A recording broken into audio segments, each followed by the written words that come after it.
Bonjour et bienvenue sur Africa 24 dans cette nouvelle édition du Morning News. Voici les titres. La Guinée, face au nouveau variant du Covid-19, décide d'introduire le pass sanitaire, mesure actée le 10 août en Conseil des ministres. Donner une nouvelle dynamique à la Poste, les ambitions du Maroc. Le pays entend réadapter ses services, une modernisation à l'ère de la digitalisation. Une messe en hommage à Jacob Desvarieux ce samedi à Paris. Un dernier adieu au musicien décédé le 30 juillet dernier à seulement 65 ans. Émotion et recueillement à l'église Saint-Sulpice. Reportage à suivre dans ce journal. Mais tout d'abord, et avant de développer ces titres, la mort d'un journaliste dans la nuit de vendredi à samedi. Il aurait été tué par des individus armés en Ituri, dans le nord-est de la République démocratique du Congo. Il s'agit du journaliste Joël Moussavouli, directeur de la radio-télévision communautaire de Biakato. Les circonstances de sa mort n'ont pas encore été déterminées. Il s'agit du troisième journaliste assassiné au cours de ces derniers mois dans cette partie du pays. En République démocratique du Congo, une équipe des forces d'opération spéciales américaines a été dépêchée. La force est arrivée ce vendredi soir dans la capitale Kinshasa. Elle vient en appui à l'équipe congolaise de lutte contre le terrorisme. Le déploiement de cette force américaine est une réponse à la demande du gouvernement congolais, indique l'ambassade des États-Unis en République démocratique du Congo. Et face à la nouvelle flambée de cas de coronavirus, les autorités guinéennes ont durci les mesures sanitaires. Le gouvernement a décidé le 10 août d'introduire le pass sanitaire afin de freiner la propagation du variant Delta. Alors qu'est-ce que se passe et qu'est-ce qui devrait changer dans la vie quotidienne des Guinéens? Élément de réponse dans ce sujet de Marie-Raphaël Antolo. Alors qu'il fait polémique dans certains pays d'Europe, en Guinée, un pass sanitaire sera désormais obligatoire sur tout le territoire. Décidé lors du Conseil des ministres du mardi 10 août 2021, la mesure vise à freiner la flambée des cas de contamination et est déjà en application. Mercredi 11 août déjà, des médias locaux ont annoncé l'effectivité de la mesure dans les différents ministères pour le personnel de l'administration et de la présidence. L'existence de plusieurs variants de Covid-19 dans le pays est très importante pour essayer d'avoir des mesures de prévention. Parce qu'il faudra savoir que le variant Delta est là et il est redouté par la majorité des spécialistes dans le monde entier. Exactement, actuellement, nous avons constaté que la Guinée ne respecte aucune mesure prise pour lutter contre la Covid-19. Par exemple, il n'y a pas de port de masque, la population ne porte pas le masque, il n'y a pas la distanciation sociale.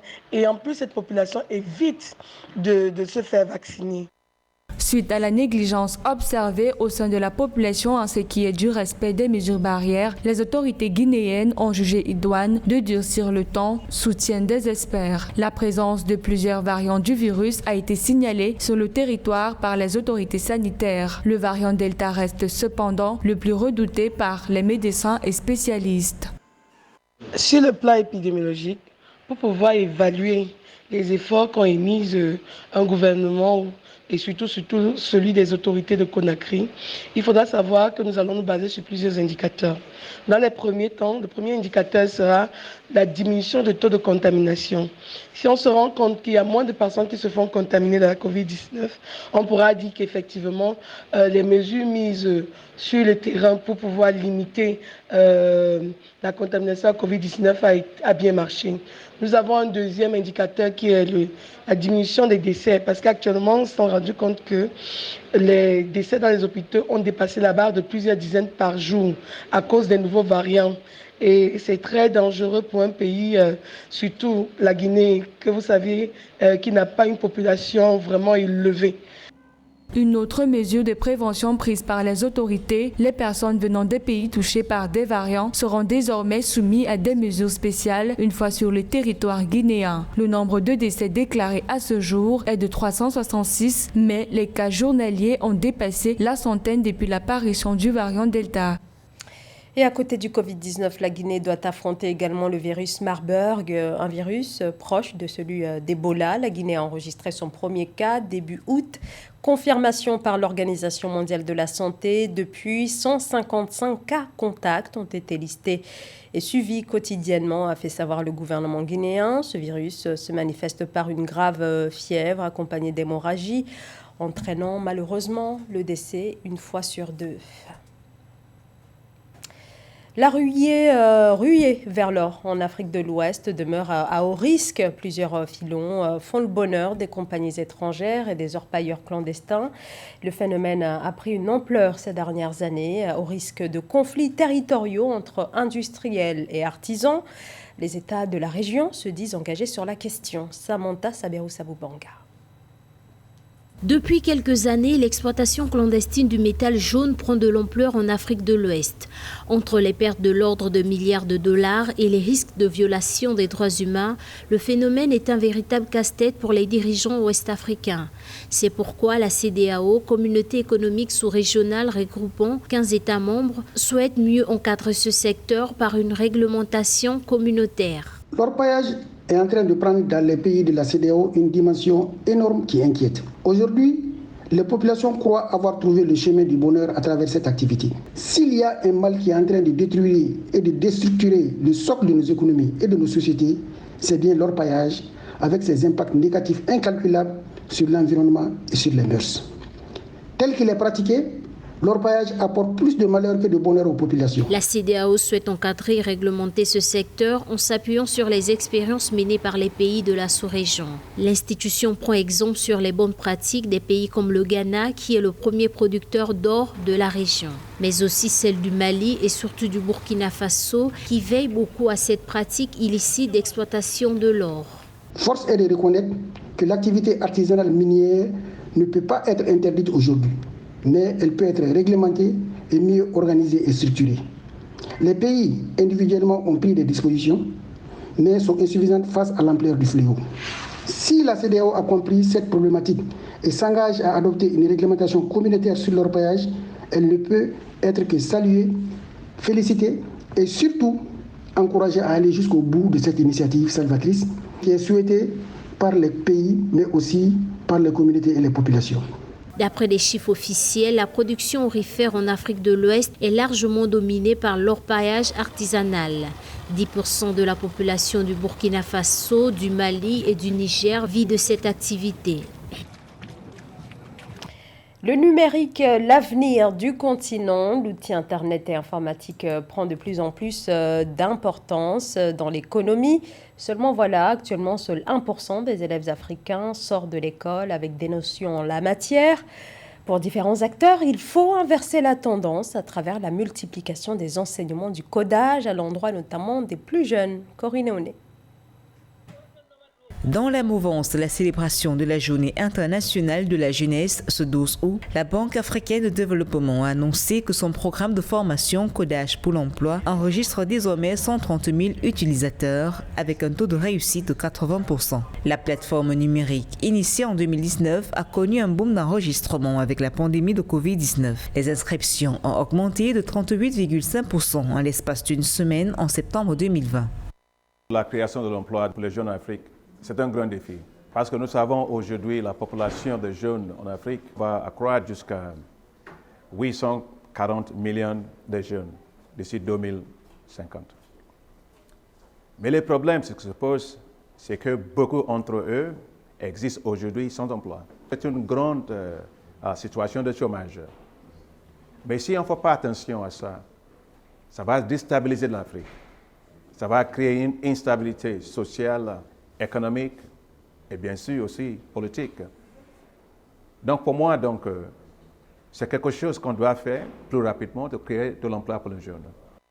Le programme Codage pour l'emploi vise à fournir aux jeunes africains un accès aux technologies de l'information et de la communication, ainsi qu'une formation en entrepreneuriat et des compétences techniques afin de les rendre compétitifs dans l'économie numérique. Les plateformes en ligne du programme accessible à partir d'appareils mobiles proposent des formations techniques gratuites dans différents domaines, notamment le développement web, la conception, l'exploitation des données et le marketing numérique. Le programme de formation en ligne a été lancé en parallèle avec les centres d'excellence physique de codage pour l'emploi au Nigeria, au Kenya, au Rwanda, au Sénégal et en Côte d'Ivoire. La banque vise la création de 130 centres à travers le continent sur 10 ans. Un véritable challenge pour gagner le pari de la lutte contre la pauvreté en Afrique. Après la mise en œuvre du programme pilote, les cours en ligne de codage pour l'emploi sont désormais disponibles dans 45 pays africains. Le programme fait partie de la stratégie pour l'emploi des jeunes en Afrique promue par la Banque africaine de développement. Il vise la création de plus de 9 millions d'emplois en Afrique et souhaite toucher 32 millions de femmes et de jeunes africains. Les services postaux à l'ère du numérique, les supports digitaux ont changé la donne, ce qui oblige les États à revoir leurs services. C'est notamment le cas du Maroc, qui souhaite se mettre au diapason, moderniser sa poste afin de la mettre à l'ère de la digitalisation. Amen Edji. Au Maroc, la Poste a une structure économique, humaine et sociale qui doit faire d'elle l'acteur central d'une grande variété d'écosystèmes de services, publics et privés, économiquement et socialement rentables. Estimant qu'elle doit passer à un nouveau modèle associant l'économie des services et le numérique, le Royaume reste persuadé que l'avenir postal sur le continent africain en général et maghrébin en particulier. Le Royaume reste persuadé que l'avenir postal sur le continent africain en général et maghrébin en particulier dépend d'un certain nombre de facteurs. Une volonté commune de tous les participants de réaliser donc les objectifs assignés, à savoir trouver une nouvelle feuille de route, une nouvelle vision pour la poste du 21e siècle, avec effectivement les problématiques liées au numérique, l'intégration des systèmes électroniques et l'amélioration des services dans tous les pays du monde, quel que soit leur niveau de développement. Prenant une part active dans les activités entrant dans le cadre du 27e congrès de l'Union postale universelle, le Maroc veut désormais appréhender les enjeux du développement des services financiers ainsi que le rôle évolutif de l'innovation dans le processus de modernisation de la poste africaine. Ce sont des développements du service classique, dans de bonnes conditions logistiques et de rapidité, etc., mais aussi le développement des activités dans le cadre du digital et de l'e-commerce. Et c'est ça dont il s'agit aujourd'hui, de permettre une évolution des différentes entreprises dans tous les pays, quels qu'ils soient, quel que soit leur niveau de développement, pour accompagner cette visibilité, cette vision et cette démarche dans les années à venir. Notons qu'en 2010, la Poste Maroc a été transformée en société anonyme conformément au DAIR numéro 1009 du 26 Safar 1431, décret du Royaume portant promulgation de la loi numéro 07-08 et les tests pris pour son application.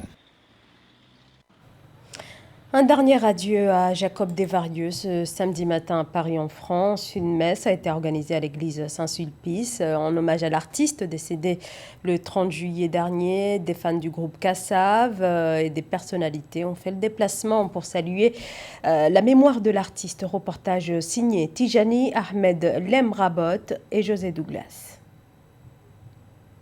Ils étaient des centaines ce samedi ici à Paris, à l'église Saint-Sulpice. Tous sont venus assister à cette messe. Un dernier au revoir aux musiciens décédés beaucoup trop tôt. Jacob Desvarieux, un monument de la musique antillaise. On est devenu musicien de studio et c'est tout à fait comme cela qu'on a rencontré les frères Decimus et que l'aventure Kassav a commencé. Et que l'album Kassav numéro 3 qu'on a fait à l'époque était le premier à marcher aux Antilles et à La Réunion. On a fait la première tournée de l'histoire du groupe. C'est vers 10h30 que la messe a commencé. La cérémonie a été ponctuée de plusieurs témoignages, également de chants en français mais aussi en langue créole. Jacob Desvarieux en a été l'un des plus ardents défenseurs. Que le souk et son label sur les réseaux sociaux et les grandes plateformes. Et puis, il n'avait pas manqué de s'ouvrir à nous, à ses amis, pour dire il faut tout faire pour développer le pays.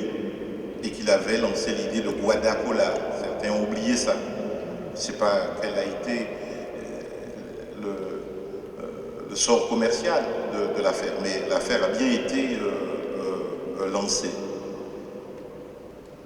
Et donc j'aimerais dire très brièvement à vous qui êtes là, Jacob ne nous a pas quittés. Il continuera à nous assister, si j'ose dire, à jouer pour nous là où il est.